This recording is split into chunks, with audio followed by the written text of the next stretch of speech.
Hello विद्यार्थीओ, मजामां हशो। Corona में खूब तकेदारी राखवानी जरूर है।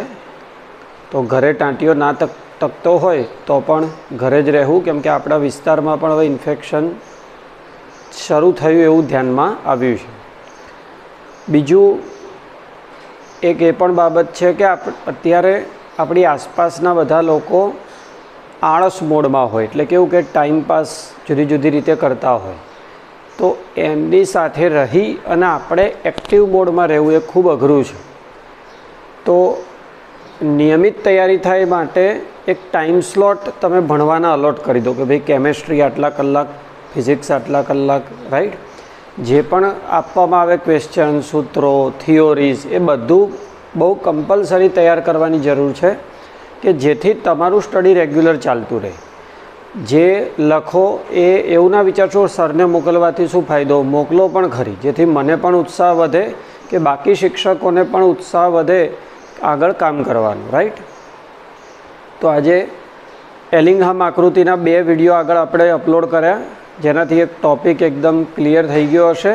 ना थयो होय तो वारंवार विडियो जोई रिपीट करो। कोई स्पेसिफिक क्वेश्चन आवता होय तो ए तमे वॉट्सएप पर पूछी शको।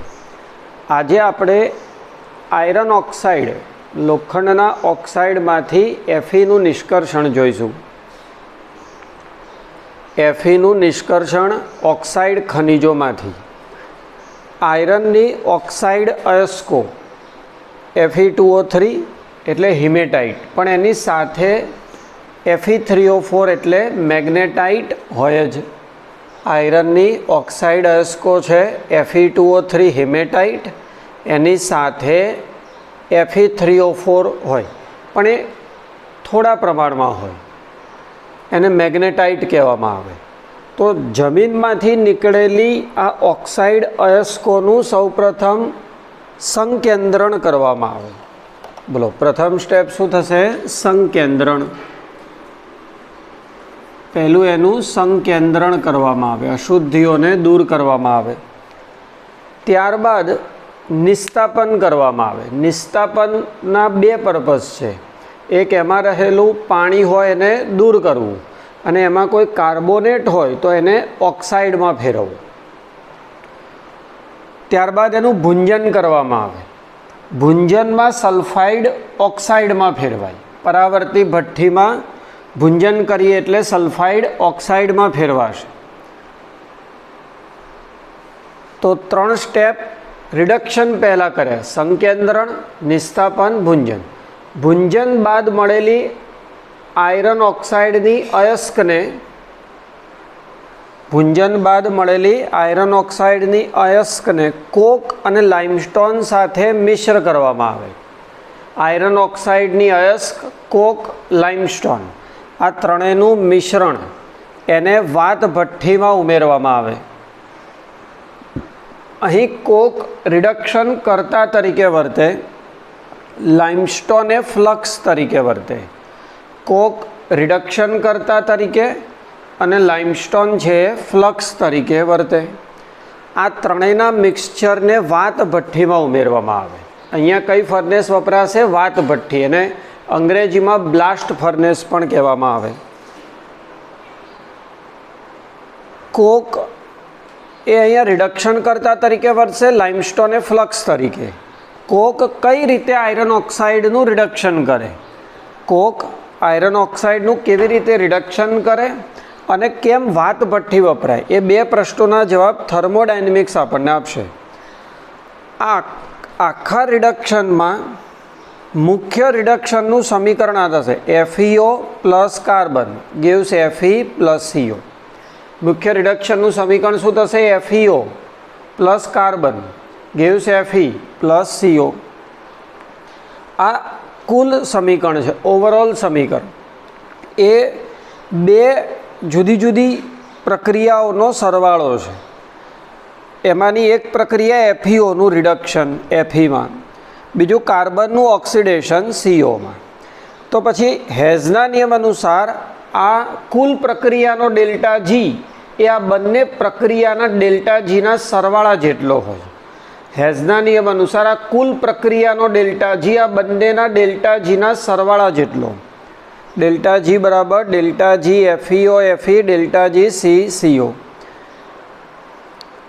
आ डेल्टा जी ऋण होय तो प्रक्रिया शक्य बने। आ कुल प्रक्रियानो डेल्टा जी जे आवे ऋण होय तो प्रक्रिया शक्य बने। हवे एलिंघम आकृति थी पहला FeO नु रिडक्शन समझीए। तो आज वादળી कलरनो ग्राफ है ए FeO ना निर्माणनो आलेख है। FeO ना निर्माणनो आलेख आ है। C थी CO रिडक्शन करतानो आलेख आ है। CO थी CO2 आ है। आपणो एलिंघम डायग्राम में की नियम है कया तापमाने आपेल रिडक्शन करता वडे ऑक्साइडनु रिडक्शन शक्य बने। तो जे तापमाने धातु ऑक्साइडनो आलेख ऊपर रिडक्शन करतानो आलेख नीचे ते तापमाने रिडक्शन शक्य बने। तो तमे जोई शको छो के कार्बननो आलेख FeO ना आलेख थी ऊपर है। कार्बननो आलेख है FeO ना आलेख करता ऊपर है एटले आ नीचा तापमानों कार्बन वडे FeO नु रिडक्शन शक्य ना बने। आ छेदन बिंदु पछीना तापमाने FeO नु रिडक्शन कार्बन वडे शक्य बने। हाँ, कार्बन मोनोक्साइड नु रिडक्शन कार्बन मोनोक्साइड वडे रिडक्शन गमे ते तापमाने शक्य बने कारण के कार्बन मोनोक्साइड नो आलेख घणो नीचे है। तमे मूंझवण में न रहता Fe नो आलेख है कार्बन मोनोक्साइड नो आलेख है।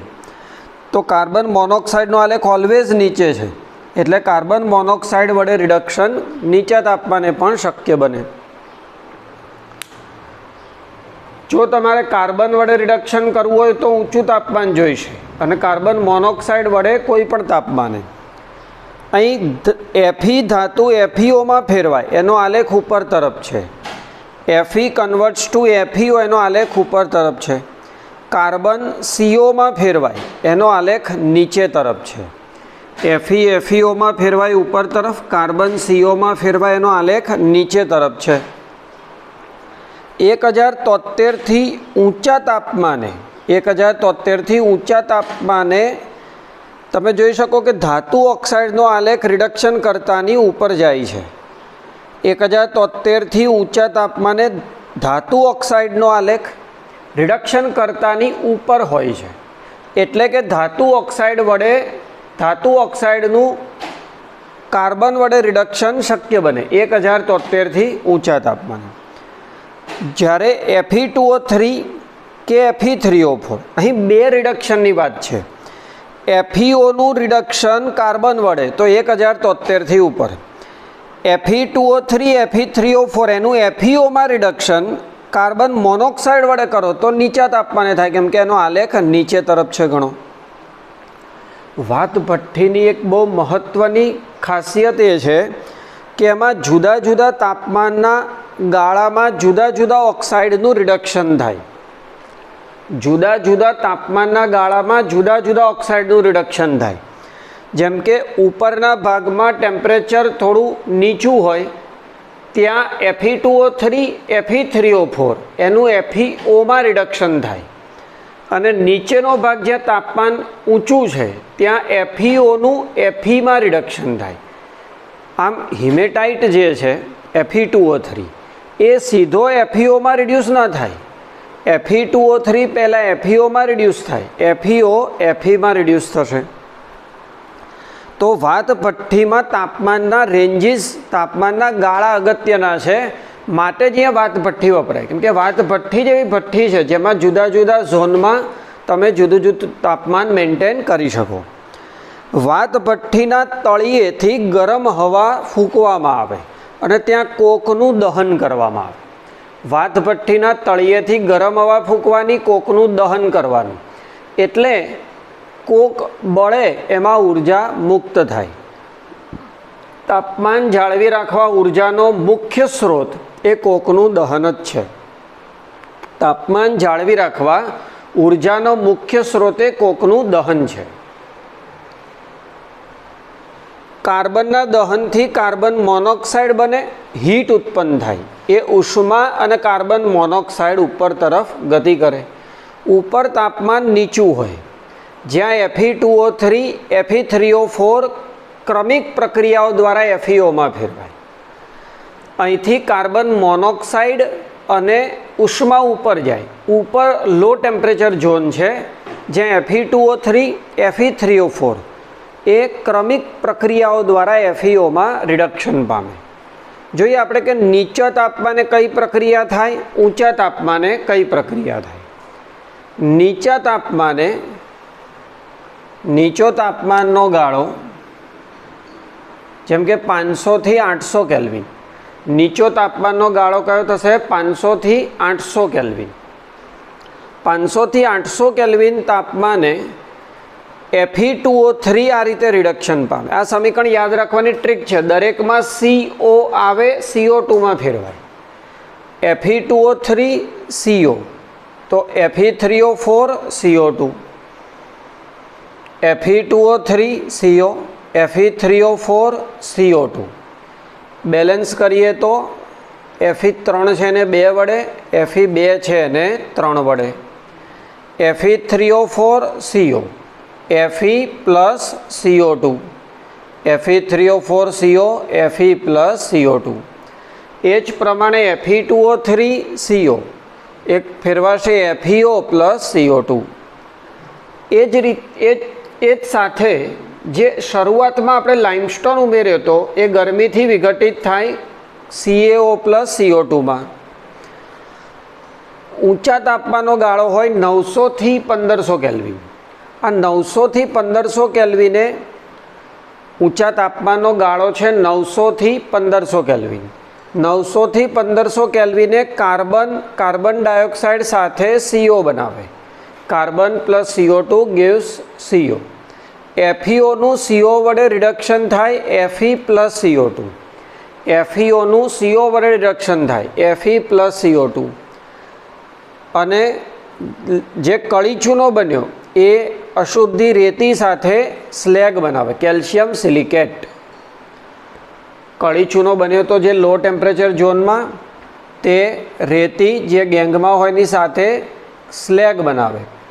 એ ઊંચા તાપમાને 2170 તાપમાને પીગલિત સ્વરૂપે લોખંડની ઉપર મળે. અહીં કયા તાપમાને કયા ઓક્સાઇડનું રિડક્શન થશે તેનો આધાર ડેલ્ટા જી વિરુદ્ધ ટીના આલેખના છેદબિંદુ પર છે. કયા ટેમ્પરેચરે કયા ઓક્સાઇડનું રિડક્શન થશે એનો આધાર ડેલ્ટા જી વિરુદ્ધ ટીના આલેખના છેદબિંદુ પર છે.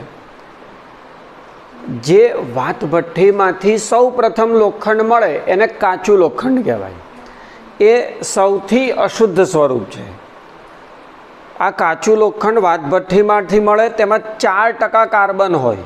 આ ઉપરાંત અલ્પ પ્રમાણમાં સલ્ફર, ફોસ્ફરસ, સિલિકોન, મેંગેનીઝની અશુદ્ધિઓ હોય. કાચા લોખંડમાં 4% કાર્બન, સલ્ફર, ફોસ્ફરસ, સિલિકોન, મેંગેનીઝની અશુદ્ધિ હોય પણ ઓછા પ્રમાણમાં, જેને જુદા જુદા આકારમાં ઢાળી શકાય. આ લોખંડને જુદા જુદા આકારમાં ઢાળી શકાય. હવે કાચું લોખંડ પ્લસ લોખંડનો ભંગાર પ્લસ કોક. કાચું લોખંડ પ્લસ લોખંડનો ભંગાર પ્લસ કોક એને વાત ભઠ્ઠીમાં પીગાળવામાં આવે. શા માટે? કાચા લોખંડને ભણતર લોખંડમાં ફેરવા.